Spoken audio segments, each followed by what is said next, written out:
No vídeo de hoje nós vamos falar sobre Design Patterns. E aí, programador, Isaac Pontes aqui do time de instrutores da Ambit Code, e hoje nós vamos conversar sobre um assunto que eu considero talvez um dos mais importantes para você que quer subir aí para o próximo nível na sua carreira como programador, que são os Design Patterns. Se você caiu de paraquedas aqui, nunca ouviu falar nesse termo, o que são Design Patterns? Eu preparei uma apresentação rápida só para a gente dar aí o pano de fundo antes da gente passar para a parte prática, que vai ser a maior parte desse vídeo. Mas vamos lá. Primeiro de tudo, vem aqui comigo. O que são os Design Patterns? Eles nada mais são do que um modelo de uma solução adaptável criada para resolver um problema específico. Então, os Design Patterns, eles nada mais são do que um padrão ali, uma técnica que você pode utilizar no seu software, né, no código do seu software, para tornar ele mais eficiente, de maior qualidade e resolver muitas vezes um problema que num primeiro momento pode parecer complexo. Às vezes você tem um problema do tipo, eu preciso realizar, sei lá, um histórico de ações na minha aplicação para eu poder permitir que o usuário desfaça uma ação com o Ctrl Z, sabe? Vários programas têm essa funcionalidade. E aí você pode pensar assim, eu vou implementar isso do zero, como é que eu vou fazer isso? Só que muitas vezes você não precisa ter esse esforço de pensar na solução, muitas vezes já existe uma solução ali, uma técnica que resolve aquele problema de forma eficiente. Em resumo, esses são os Design Patterns. São técnicas que a gente utiliza aí para resolver problemas específicos e que já existem, né? Já foram descobertas e aperfeiçoadas, né? Desenvolvidas ao longo do tempo para resolver aquele tipo de problema da melhor forma possível. Mas eu tenho que deixar um disclaimer aqui para você, tá? Os Design Patterns, eles não são uma solução pronta e nem uma coisa que a gente usa sempre, tá? Então, o Design Pattern que a gente vai ver, os Design Patterns que a gente vai ver nesse vídeo aqui, não é para você pegar exatamente como eu fiz aqui e colocar na sua aplicação. Você precisa saber adaptar eles, né? Por isso que eu trouxe ali em cima que é uma solução adaptável. Você precisa saber fazer os ajustes necessários para encaixar ele no seu caso de uso, no seu problema, tá? Muitas vezes um problema, ele pode ser parecido, mas surgir de diferentes formas, em vários contextos diferentes. Então é muito importante que você saiba adaptar os Design Patterns para a sua realidade, né? A gente vai ver uns nomes meio genéricos quando a gente estiver estudando Design Patterns que a gente precisa saber fazer ali determinados ajustes. E outra coisa é que eles não devem ser usados sempre. Então, é muito comum, às vezes, os desenvolvedores aprenderem um Design Pattern, né? Hoje a gente vai falar sobre um dos meus favoritos aqui, que eu achei muito legal. Eu lembro da primeira vez que eu estudei sobre ele, que eu aprendi, eu falei, nossa, foi assim, um momento de... Parece que explodiu a cabeça, né? Nossa, eu preciso usar isso aqui é muito incrível. Só que a gente precisa tomar cuidado para não usar sempre. Eles não são a solução perfeita para qualquer problema. Então, você precisa saber... ter senso crítico, né, para avaliar se você deve ou não utilizar um determinado design pattern para resolver um problema, porque senão uma coisa que pode acabar acontecendo é você aumentar a complexidade do seu código para nada, certo? Para uma coisa desnecessária. Porque os design patterns, eles são uma solução bem elegante, demonstra aí um determinado nível de conhecimento, né, deixa o seu código com uma qualidade maior, mas muitas vezes ele vai aumentar a complexidade do código. E isso é uma decisão que você precisa fazer com cuidado, beleza? E aí, antes da gente seguir, vamos falar rapidinho sobre as vantagens desses Design Patterns, né? Como eu já mencionei antes, rapidamente, eu trouxe aqui 3 das principais vantagens. Tem várias vantagens e cada Design Pattern específico pode ajudar com outras coisas também, mas de uma forma geral, eles trazem uma maior flexibilidade para o nosso código, então você consegue reutilizar, né, você consegue, esse é outro ponto que eu trouxe aqui, né, que é o da reusabilidade. Você consegue reutilizar o seu código e o seu código ele se torna mais flexível para funcionar em vários cenários diferentes. Geralmente os Design Patterns vão tornar o seu código mais reutilizável e mais flexível para que você consiga comportar ali vários casos de uso, né, para que você consiga de fato resolver o problema com eficiência ali. E também ajuda na manutenabilidade, né, porque você vai ter um código que ele vai ser mais eficiente, de maior qualidade, mas também muitas vezes ele vai ser mais desacoplado, né, muitas vezes as soluções com o Design Patterns vão oferecer aí um acoplamento mais baixo para o seu código, que é sempre uma coisa positiva e ajuda na manutenção a longo prazo. Lembrando do que eu falei da complexidade, certo? Esse ponto aqui ele é um pouco meio a meio, né? Porque ao mesmo tempo que ele ajuda no longo prazo por trazer aí um baixo acoplamento, né? Ajudar a melhorar a qualidade do código, mas ele tem aquele ponto da complexidade que eu falei que se você não tomar cuidado, dependendo de quem mais estiver na sua equipe trabalhando no projeto, você pode acabar tendo um problema aí com a complexidade que eles trazem, dependendo do tamanho da sua solução, beleza? Além disso, né, existem tipos diferentes de design patterns, né, ou padrões de projeto, ou padrões de desenho, como algumas pessoas chamam também. E os 3 tipos que nós temos são os padrões criacionais, os padrões estruturais e os comportamentais. E aí cada nome é bem intuitivo. Eu trouxe uma rápida explicação aqui, mas basicamente os criacionais, eles são focados nos mecanismos de criação dos objetos. Então, são técnicas utilizadas para resolver problemas relacionados à criação de objetos, à instanciação de objetos dentro de um sistema. Os estruturais, eles estão focados na combinação de objetos e classes para criar estruturas mais elaboradas, né? Por isso são chamados de estruturais. Então você consegue utilizar determinadas técnicas para trabalhar na forma como as suas classes elas existem em conjunto, né? Você combina ali determinadas classes e objetos, e aí os padrões estruturais eles vão estar mais focados nisso. E os comportamentais, como o próprio nome diz, eles são focados no comportamento, nas responsabilidades e interações dos objetos, né? Então a forma como os objetos eles se comunicam entre si, eles interagem e o que ele de fato faz, né? Os padrões comportamentais eles estão mais ligados a determinados algoritmos também, então eles já são mais focados numa parte mais da execução daquele determinado código ali. Então esses são os tipos dos padrões de projetos e é claro, agora a gente vai falar então na prática sobre 3 design patterns diferentes que se você não conhecia, eu tenho certeza que vai ser também um momento aí que vai explodir a sua cabeça, porque são técnicas muito legais. E o primeiro pattern que a gente vai ver aqui é o Builder. O Builder ele é um padrão criacional e ele permite que a gente construa objetos complexos através de um passo a passo. O que eu quero dizer com isso? Através dessa técnica aqui, você consegue pegar um objeto que a instanciação dele, a criação dele é complexa. Pensa aí numa classe onde o construtor dessa classe é enorme e tem várias regras e vários parâmetros às vezes, né? Você tem aquele construtor onde você tem que passar vários argumentos.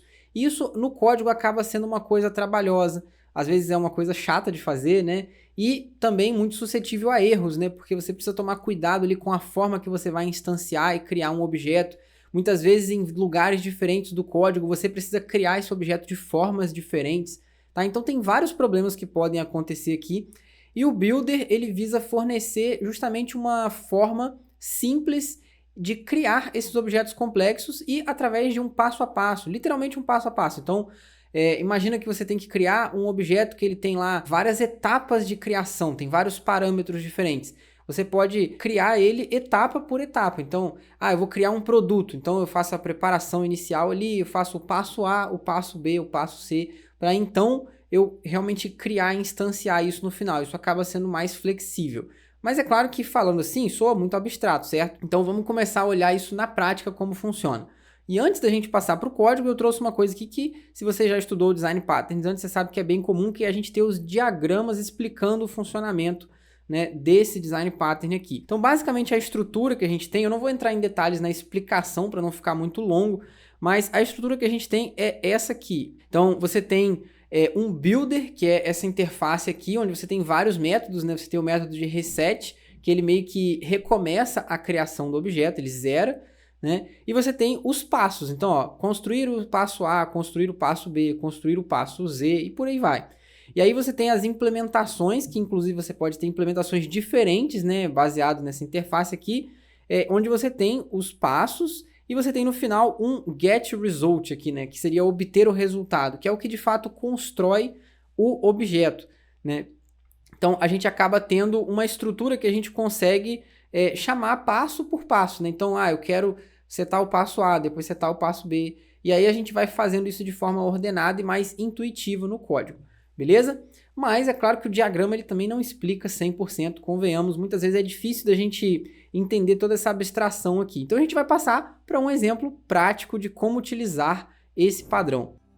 Eu estou aqui no meu VS Code, onde eu já tenho os arquivos aqui, dando spoiler de quais outros patterns a gente vai ver, beleza? Mas vamos lá. Primeiro de tudo, imagina que a gente tem o seguinte problema. A gente tem um e-commerce, certo? Uma loja virtual, que ela trabalha com computadores customizados, né? Hoje em dia, acho que isso até é bem comum. você ter lojas aí onde você pode montar o seu computador na hora de comprar e você vai dizer ali, eu quero tanto de memória, eu quero determinado processador, determinada placa e por aí vai, certo? E aí você tem lá no seu código uma classe para trabalhar com esse computador, né? Para criar esse computador que ele é customizável, tá? E aí eu tenho aqui o código dessa classe para a gente ganhar tempo aqui, eu já trouxe ele todo pronto, mas eu estou fazendo isso aqui, óbvio, em JavaScript, mas você poderia usar TypeScript, outras linguagens. Até uma observação engraçada aqui antes da gente seguir, eu escolhi fazer isso aqui em JavaScript, porque na verdade é muito comum que as pessoas tragam exemplos utilizando linguagens bem orientadas a objetos, certo? Linguagens fortemente tipadas, e muitas vezes o JavaScript ele não é utilizado. A gente vê exemplos com o TypeScript. Mas não existe impedimento nenhum, você consegue aplicar os design patterns utilizando JavaScript também, e é exatamente isso que a gente vai fazer aqui no vídeo de hoje, vamos lá?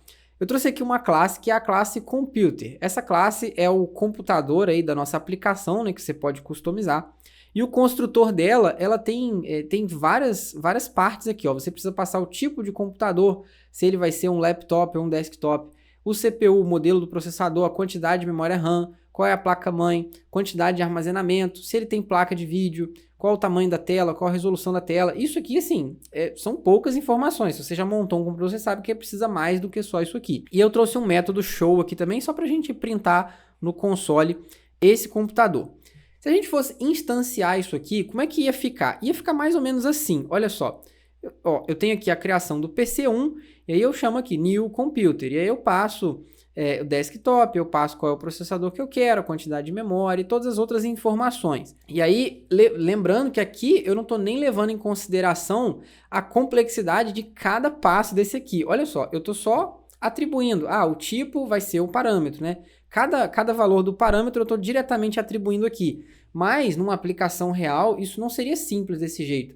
Você teria muitas vezes regras, né, onde você precisa validar certas informações, né? Talvez aí a atribuição ela poderia funcionar de forma mais elaborada do que isso aqui, e certamente o seu construtor ele não ia ficar só com essas 10 linhas aqui não, ele poderia ficar bem maior, tá? Então, só para tirar isso da reta, explicar essa parte. E aí, beleza, a gente vai criar, a gente tem aqui que passar cada um dos parâmetros na ordem certa. Você poderia até transformar isso aqui num objeto, e aí a ordem ela se tornaria irrelevante, mas ainda assim, você tem que passar todos os parâmetros ali de uma única vez, e você tem toda a lógica acontecendo dentro desse construtor aqui, o que, como eu falei, pode acabar ficando fora de controle, né? Com o passar do tempo, as aplicações elas vão evoluindo. Então, isso aqui, a tendência é crescer e ficar fora de controle. E aí, como é que a gente aplica, então, o pattern do Builder para melhorar esse processo de construção aqui desse objeto de computador? E aí, eu trouxe aqui uma classe, né, que é o Computer Builder, né, que seria a nossa classe de Builder para o computador. E aí, nessa classe de Builder, a gente teria vários métodos, sendo que cada método ele vai ser encarregado de criar uma parte específica desse computador. Então, eu tenho aqui o setType, eu tenho set CPU, set RAM, set motherboard, storage e tudo mais. Então, agora você já conseguiu separar cada uma dessas partes aqui da criação desse computador em um método diferente. Isso já deixa a coisa um pouco mais organizada. E aí, de quebra, eu ainda fiz uma técnica legal aqui, que é retornar a própria instância. Isso permite que a gente vá encadeando esses métodos, né? Então, você vai chamar o setType, aí você consegue imediatamente já encadear nele outro método para ir construindo esse objeto, né? Você não precisa chamar, vamos supor, né, o builder.setType, builder.setCPU. Você vai chamando um atrás do outro. setType, setCPU, setMotherboard. A ordem também ela passa a ser irrelevante, beleza? A gente tem esses métodos, cada um responsável por uma etapa de criação desse computador, certo?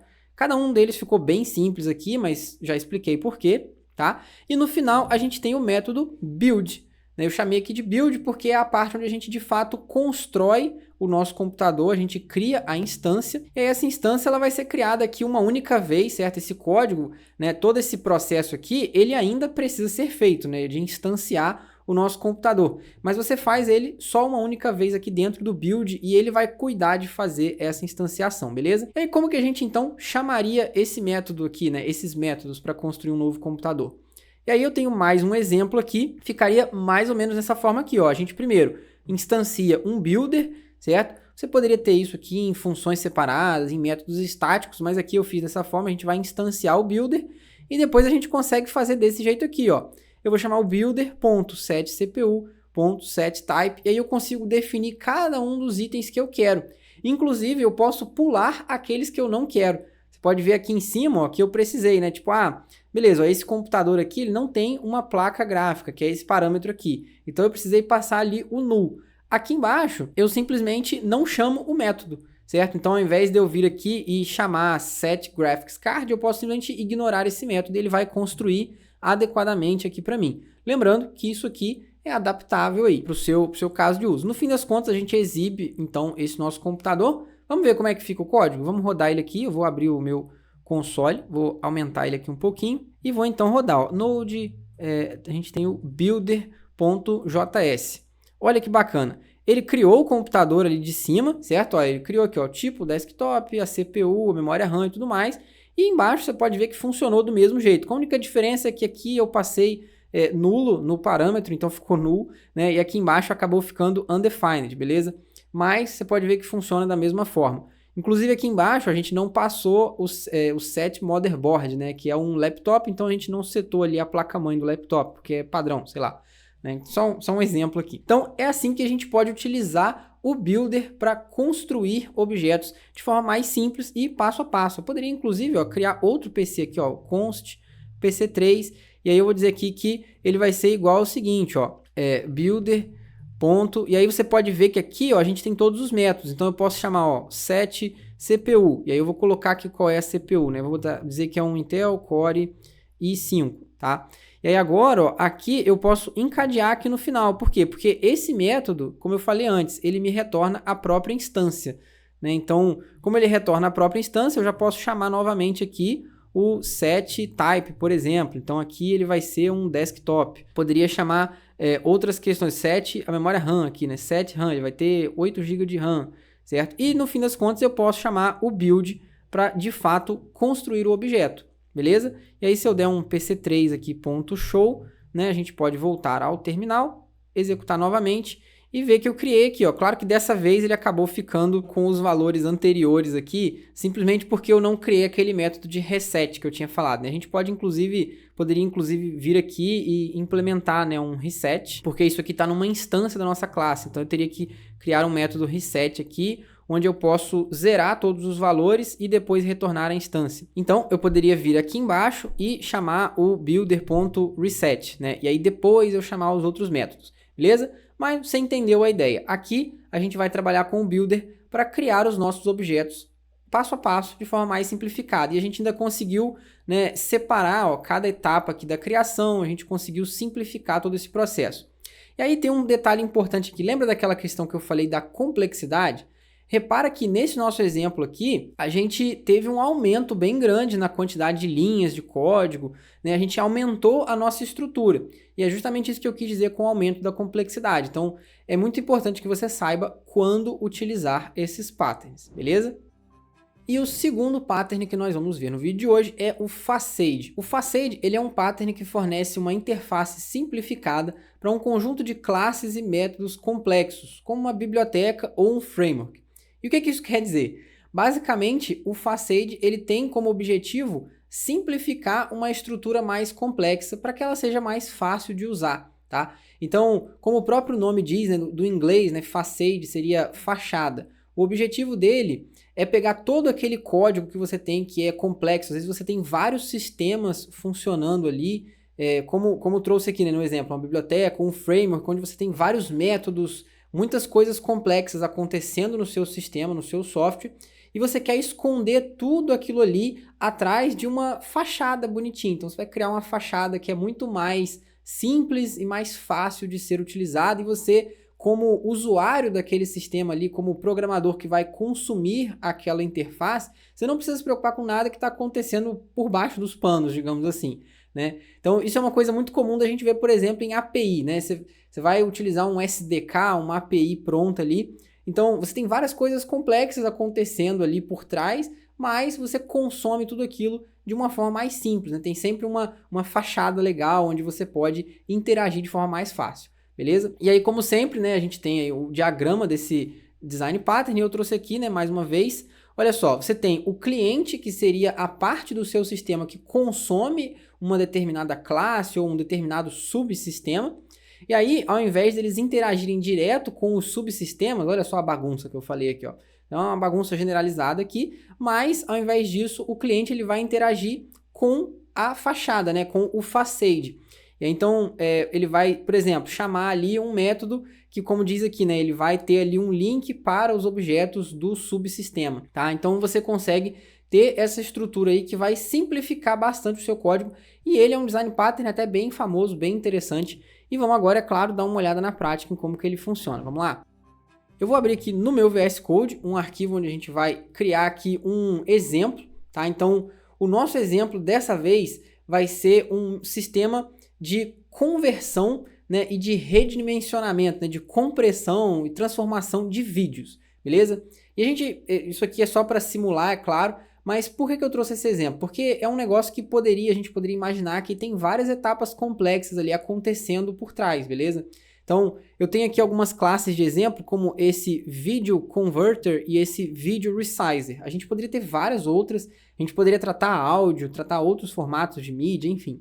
E aí, basicamente aqui, ó, a gente tem um método de converter o vídeo, né, que tem toda a lógica ali da conversão de vídeo, e tem o de redimensionar, né, de mudar o tamanho de um vídeo. Agora, a gente precisa criar uma forma de interagir com essas duas classes, né, ou com as várias outras. E aí que entra o facade. Então, a gente poderia criar um Video Converter Facade aqui, né, que é uma classe que vai ter ali internamente o Video Resizer e o Video Converter, como a gente tem aqui, né? Eu criei eles aqui no construtor, mas você pode injetar essas dependências, é bem fácil de fazer também. E aí aqui a gente tem, ó, simplesmente o método converter o vídeo para o formato, tá? E aí você passa ali o arquivo e o formato. E aí eu criei uma estrutura só de exemplo para a gente poder visualizar no console, mas vamos lá. Aqui dentro ele vai chamar então o método lá do Video Converter, né? Se você tivesse outras etapas na hora de fazer essa conversão de vídeo, você faria todas elas aqui dentro, beleza? A mesma coisa vale para o redimensionamento do vídeo, e eu ainda criei um outro método aqui, né, que é para converter e redimensionar um vídeo, né? Então, você não vai mais precisar nesse sistema aqui chamar separadamente o conversor de vídeo, o redimensionador de vídeo, tá? Você vai poder chamar os dois de uma vez só, numa interface mais simples, mais amigável. E aí, por fim, o que a gente pode fazer então? Consumir esse facade. Olha só, eu tenho aqui, né, a criação, ó, do facade, e aí eu vou então chamar, né, a conversão de vídeo, o redimensionamento de vídeo aqui e o converter e de redimensionar, só para a gente testar. Vamos lá? Eu vou salvar esse arquivo, vamos limpar aqui o console, o terminal, e aí eu vou então rodar, ó, Node Facade. Beleza, olha só que legal.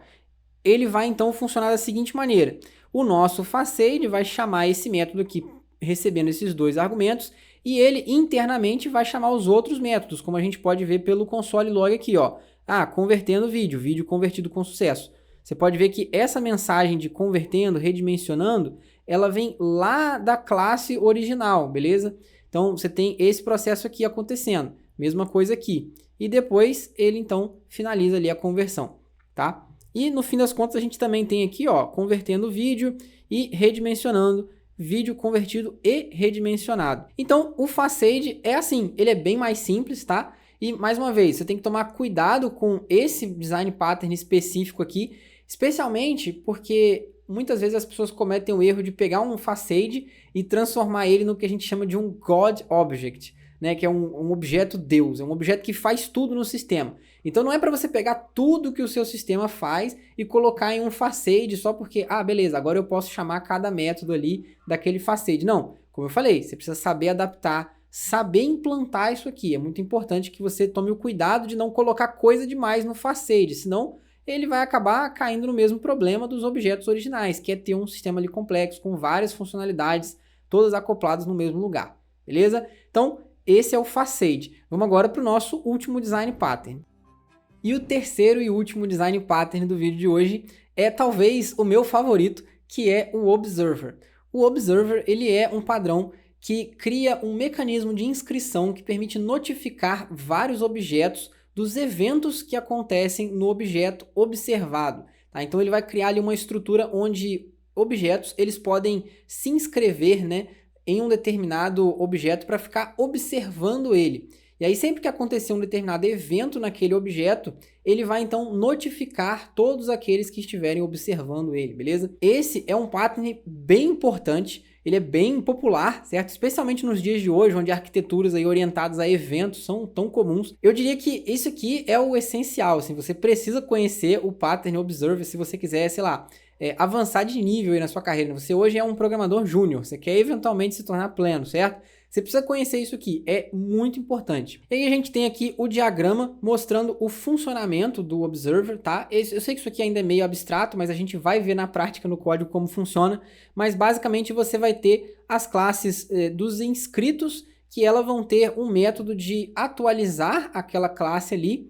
E você tem a classe aqui do Publisher, né? Você tem o objeto que vai estar sendo observado, que ele vai então conseguir notificar essas classes chamando o próprio método de atualização delas, né? Você trabalha ali com interfaces em comum para poder fazer toda essa estrutura funcionar, beleza? E aí você pode, como está dizendo aqui, né? Se inscrever ou desinscrever, notificar aí os seus inscritos, enfim. E outras questões ali, outras regras que você pode ter, beleza? Mas vamos lá, vamos ver na prática como que funciona o Observer. Eu tenho aqui o meu arquivo, onde a gente vai trabalhar mais um exemplo, né? A gente falou do exemplo lá do computador, do exemplo do conversor de vídeo. E agora, imagina que você tem que implementar um sistema que precisa trabalhar com ações, certo? Você vai fazer uma aplicação tipo que lida lá com o mercado de ações, né? Então você tem lá o preço das ações, que ele sobe, ele desce e tudo mais. E nesse sistema você precisa ter uma forma de atualizar a interface quando muda um determinado preço de uma ação, né? Geralmente é uma coisa que acontece ali continuamente, em tempo real. Então, vamos lá, esse sistema ele tem ali o mecanismo das ações e a sua interface ela precisa ser atualizada quando essas ações mudarem, né? E aí, uma pessoa talvez mais iniciante, né? Eu já vi as pessoas chegando a essa conclusão e eu mesmo, quando era iniciante, eu chegava a essa conclusão. Beleza, tá, talvez a gente possa fazer um mecanismo que fica chamando continuamente esse sistema lá das ações para obter o valor atualizado, né? Então toda hora ele vai ficar ali chamando. Só que isso é inviável, porque em muitos sistemas você vai precisar fazer isso continuamente, a todo momento, né, em tempo real. E isso vai gerar ali um processamento completamente desnecessário na sua aplicação, porque em alguns casos você não precisa chamar com tanta frequência, né? E beleza, esse é um exemplo mais em tempo real, mas às vezes você não vai precisar ter essa necessidade de ficar chamando o tempo todo. Isso é muito ruim para sua aplicação, tá? Outro ponto também é que você poderia ter outras seções da sua aplicação que dependem daquela informação. Então, será que todas as seções da sua aplicação vão precisar ficar chamando constantemente, tipo, beleza, me dá o valor atualizado, me dá o valor atualizado de novo, quero o valor atualizado de novo. E aí, isso você já deve imaginar que isso não escala, isso é completamente inviável, tá? Então, nesse nosso exemplo aqui, a gente poderia tranquilamente utilizar o padrão Observer para que esses outros módulos do sistema fiquem observando, né? Fiquem aguardando aí os eventos de atualização da parte lá de ações, beleza? Então vamos lá, vamos começar a nossa implementação aqui. Primeiro de tudo, a gente tem a classe do nosso Stock, e eu até chamei ele aqui de Observable Stock, né? Que seria a nossa ação, né? O Stock Market aí, né? Que é o mercado de ações. Então, a gente tem aqui um Observable Stock, né, porque ele é observável, e dentro dele a gente tem aqui o preço dessa ação, que começa ali em 0, e eu tenho os Observers, né, ou Subscribers, né, que é um outro termo comum da gente ter hoje em dia, né, que é o PubSub, né, são os Publishers e os Subscribers, igual tinha lá no diagrama, certo? A gente vai ter aqui um array, né, que são todos os objetos que estão observando esse objeto aqui, e a gente tem o método de se inscrever, então a gente vai pegar um observer e a gente vai adicionar ele no array. A gente tem o método de se desinscrever, né, que a gente vai pegar aqui o observer e a gente vai tirar ele do array. E tem aqui um set stock price, né, que é só uma forma da gente modificar o preço ali da ação de forma manual mesmo, tá? E aí o importante aqui é que quando essa modificação acontecer, né, você vai setar aqui um novo preço, um novo valor para aquela ação, você precisa chamar o método de notificar os seus observers, né? E aí ele vai chamar esse método aqui, onde para cada um dos observers a gente vai chamar o método update, tá? Esse método então vai trigar, né, vai acionar o evento de atualizar lá quem estiver escutando por essas mudanças aqui. tá bom? Além disso, a gente vai ter aqui os módulos do nosso sistema que estão observando, né, que se importam com essa atualização do preço. Então eu tenho aqui o módulo de UI, né, que seria a interface gráfica da aplicação. Você precisa atualizar a interface quando muda o valor lá.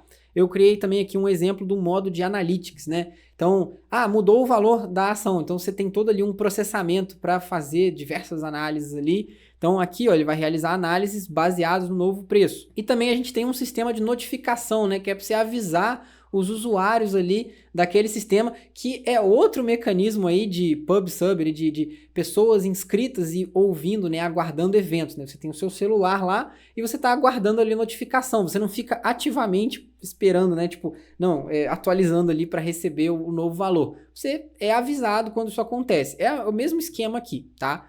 E aí a gente tem esses 3 módulos e, no fim das contas, a gente tem aqui uma estrutura de exemplo para chamar, instanciar todos eles, né? Então, eu estou instanciando aqui o Stock Market, aqui, né? o Stock, e aí eu crio um Observer para cada um aqui, e aí no Stock Market eu vou fazer o Subscribe aqui, né, da minha interface, do sistema de Analytics e do módulo também de notificações. Aí eu vou, então, mudar o valor, e só o fato de eu mudar esse valor deve atualizar lá nos outros módulos, vou mudar o valor de novo, e aí eu vou desinscrever o módulo de UI, só para a gente testar isso aqui, e vou mudar o valor novamente. Vamos ver como é que vai funcionar? Vamos lá, vou abrir aqui o terminal, e aí eu vou aumentar ele um pouquinho, que eu acho que a gente vai precisar de espaço, e eu vou executar, ó, Node Observer, eu preciso salvar o meu arquivo primeiro, né, importante, e aí eu vou executar o Node Observer.js. Executei, beleza, olha só que bacana. Primeiro de tudo aqui, né, vamos diminuir um pouquinho, e aí, olha só, as coisas acontecendo aqui, ó. Primeiro de tudo, ele vai setar o valor, né, que era inicialmente 0 para 100.50, tá? Um valor arbitrário aqui. E aí você pode ver que ao chamar esse método aqui, o que a gente obteve no console foi justamente, ó, o módulo de UI, o preço foi atualizado, módulo de Analytics, processando o novo preço, e o módulo de notificações, ó, notificações enviadas com o preço atualizado. E a gente chamou de novo aqui, né? Ele foi lá e, ó, atualizou o preço no UI, ó, 105.2, atualizou no Analytics, atualizou lá nas notificações. Depois eu desinscrevi o nosso módulo lá de UI e aí por fim atualizei de novo. E você pode ver que ele só chamou então no módulo de Analytics e no módulo de notificações, ó. O novo valor foi processado, notificações foram enviadas. Beleza?